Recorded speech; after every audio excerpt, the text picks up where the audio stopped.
नमस्कार, आप देख रहे हैं रियल एक्सप्रेस न्यूज और मैं हूं आपके साथ साइमा। दिल्ली के मुख्यमंत्री अरविंद केजरीवाल ने बड़ा हमला किया है। केंद्र सरकार ने नए अध्यादेश के जरिए न सिर्फ सुप्रीम कोर्ट के ट्रांसफर पोस्टिंग वाले फैसले को पलट दिया है, बल्कि दिल्ली की सरकार को लगभग खत्म कर दिया है। इस बयान से हलचल मच गई है। दरअसल अरविंद केजरीवाल ने कहा है कि इस अध्यादेश में एक प्रावधान है कि अब दिल्ली सरकार के आयोग और बोर्ड का गठन केंद्र सरकार करेगी।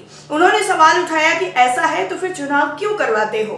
वो दिल्ली में सीपीआई महासचिव डी राजा से मुलाकात के बाद एक प्रेस कॉन्फ्रेंस को संबोधित कर रहे हैं। केजरीवाल केंद्र के द्वारा लगाए गए दिल्ली सरकार से संबंधित नए अध्यादेश के खिलाफ उनका समर्थन मांगने पहुंचे थे। डी राजा ने राज्यसभा में अध्यादेश का विरोध करने और दिल्ली सरकार को समर्थन का भरोसा दिलाया है। दोनों नेताओं के बीच हुई इस मुलाकात के बाद उन्होंने प्रेस कॉन्फ्रेंस कर मीडिया को इसकी जानकारी भी दी। सीबीआई और ईडी का नाम बीजेपी सेना रख देना चाहिए, ये केजरीवाल ने कहा है।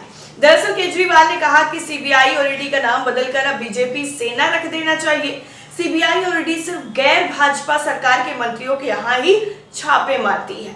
केजरीवाल ने यह भी कहा कि बीजेपी को अगर लगता है कि तमिलनाडु में मंत्रियों के पीछे सीबीआई और ईडी को छोड़कर उनकी सीट आ जाएंगी तो भूल जाएं। तमिलनाडु में बीजेपी की एक भी सीट नहीं आने वाली है।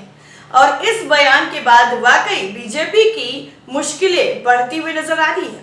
दिल्ली को पिछले दरवाजे से चलाना चाहती है भाजपा, ये आरोप भी केजरीवाल ने लगाया। केजरीवाल का कहना है कि दिल्ली की जनता ने भाजपा को 3 बार बुरी तरह से हराया है। एक बार 70 में से 3 सीटें दी तो अगली बार 8 सीटें दी। एमसीडी में भी बीजेपी को हराया है। ये चुनाव में जीत नहीं सकते थे। दिल्ली को पिछले दरवाजे से चलाना चाहते हैं। अध्यादेश से केंद्र ने सचिव को मंत्री ऊपर बिठा दिया। प्रेस कॉन्फ्रेंस में केजरीवाल ने कहा कि केंद्र ने दिल्ली में सचिव को सुप्रीम कोर्ट का जज बना दिया है। अध्यादेश में लिखा है कि सचिव को मंत्री का आदेश गलत लगता है तो वो मंत्री का आदेश मानने से मना कर सकता है। उन्होंने ये भी कहा कि विजिलेंस सचिव को सौरभ भारद्वाज ने आदेश दिया था, लेकिन उन्होंने कहा कि मैं दिल्ली सरकार के प्रति जवाबदेह नहीं हूं। अब हर सचिव अपने तरीके से काम कर रहा है। इस अध्यादेश के जरिए मुख्य सचिव को यह अधिकार दे दिया गया है कि वो कैबिनेट के फैसले को पलट सकता है। भारत के इतिहास में ऐसा कभी नहीं हुआ कि मंत्री के ऊपर सचिव को बिठा दिया गया हो। अब दिल्ली में ये हो रहा है। वहीं प्रेस कॉन्फ्रेंस में डी राजा ने कहा कि हम केंद्र सरकार के अध्यादेश का विरोध करते हैं। जब भी अध्यादेश संसद में आएगा तब हम इसका विरोध करेंगे।